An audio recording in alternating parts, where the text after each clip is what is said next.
Winter, and I am today's Q&A host. Now begins today's Q&A portion of the GIC Talk. If you did not get a piece of paper when you walked in, please raise your hand, and one of our volunteers will provide you with one. When you have written down your question, please hand it back to the volunteers, and they will in turn bring it to me, and I will address the questions to our speaker. Please refrain from asking questions directly to the speaker, and you'll have time to do that after today's talk. Solène, so our first question today: when did you arrive in Korea, and why did you choose to come here? So I arrived in Korea about 2 months ago, end of February, because I started my internship at the GIC early March. So I chose Korea because I'm learning international business, and we do usually 1 semester of class and then 1 semester of internship.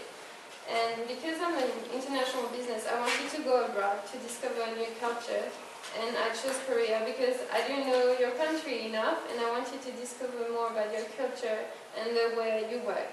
So, because I've been to Korea last year to travel, but I didn't know how you work, so I really wanted to discover that, and I'm glad I did. But yeah. Okay, and we know Korea has a really large population, but a small area of land. Can you compare France's population size and area of land to Korea?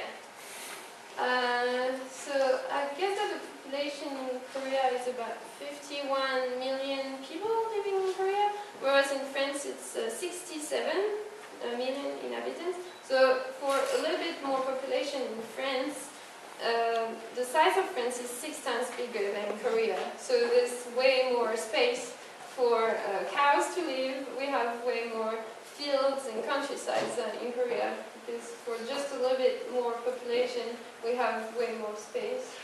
Okay, and you talked about education in France, and what second language do the learners learn?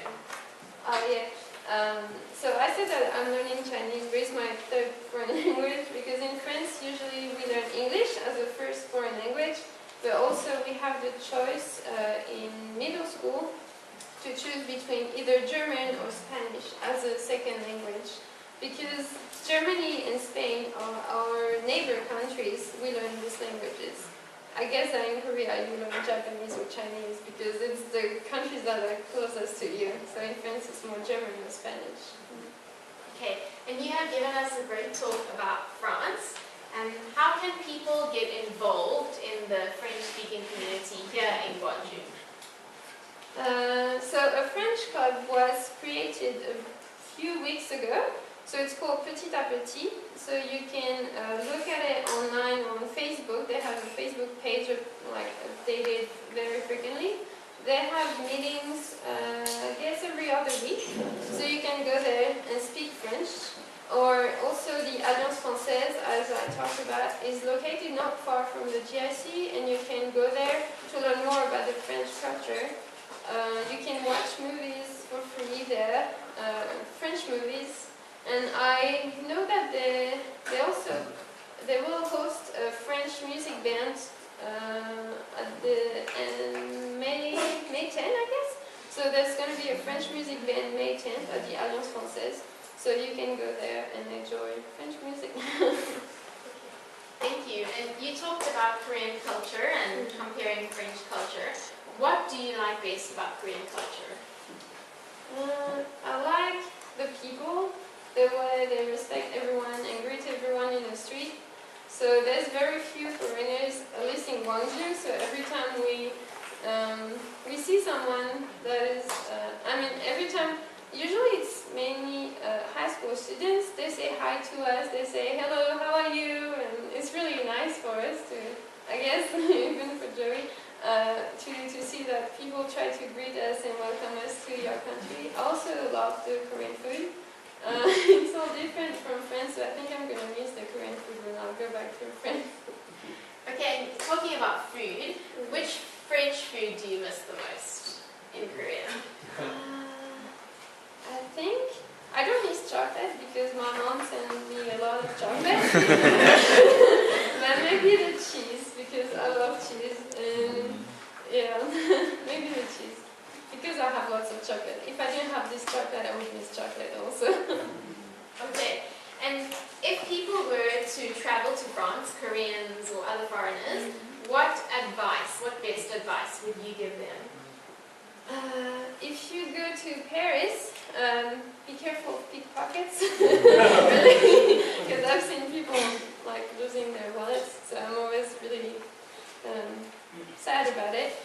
And also try to travel around Paris, because usually people from Asia, mostly when they come to France or Europe, they go to Paris, then to London, then to any like capital city. But if you have time, go travel somewhere else in your country to see different people, to see different landscapes, different food. So yeah. And if you just have time to stay in Paris, go to the museums and cathedrals, because they're so different from Korea, like Korean architecture, and very full of history, like museums. Okay, and what do you think Koreans will enjoy most about France? Maybe the museums and the cultural aspects. Because in France we are, like, I think that people when they come to France they don't like French people. They find them rude because it's just we are not afraid of foreigners, but we, like, in France lots of people cannot speak English. They cannot, like, we learn lots of languages but we don't actually speak them, so we are afraid of speaking English. So yeah, maybe mostly the cultural aspects. And maybe the food, but I don't know if you like French food, maybe too salty, too sweet, but I like French food, so yeah, maybe the food also, I hope. Okay, and when you have finished your internship there in Gwangju, you will go back to France. Yes. And would you like to come back to Korea for vacation or holiday days? Would you be willing to do that? Yes. It's already the second time I come to Korea, and I would love to come back after I graduate, because I have to go back to France to graduate, but after I graduate I'd like to come back at least for a few years, maybe find a job for like 1 or 2 years in Korea and at least travel, because here I don't have so much time to travel, but I want to go to Jeju, I want to travel more and come back with the people here. Okay. In your PowerPoint you mentioned that drinking hot drinks were important, not cold drinks. Can you tell us about the coffee culture in France and how is the taste different to Korean coffee? Usually when you go to a restaurant, you will have an espresso, so it's really strong and really small amount of coffee. This is usually what people drink in restaurants, but I know that for breakfast, it's always dark coffee. It's not Maxim coffee, it's not sweet with cream, it's usually dark, but with more water when you eat it at breakfast. Depends, but yeah, like usually in the restaurants it's espresso, and for breakfast it's more Americano. I don't know if you see the difference. Okay, so we only have time for one more question today, and your talk was really interesting and generated many questions. So if the audience, if your questions weren't asked, you can come to talk to the speaker once our talk is finished and ask her questions directly. But our last question is, when you arrived in Korea, what was the main culture shock or your biggest culture shock when coming to Korea? So when I arrived last summer, because I came here last summer, it was mainly the weather, like so hot and humid. In France it's hot but not humid like this, so this was a shock for me. Other cultural shock, the language. I just don't understand anything. It's really frustrating. Because you can imagine, like in France, maybe you can read at least the letters, but when you come to Korea and you cannot read Hangul, you're just lost. Hopefully everything is written in English, I mean, but yeah, it's different. But I like it. I mean, it's good culture shock. It's good culture shock, but yeah. The food, it was alright. I'm not sad about the food. That's all the time we have for our Q&A portion of today's talk. But let's give Solène another big round of applause.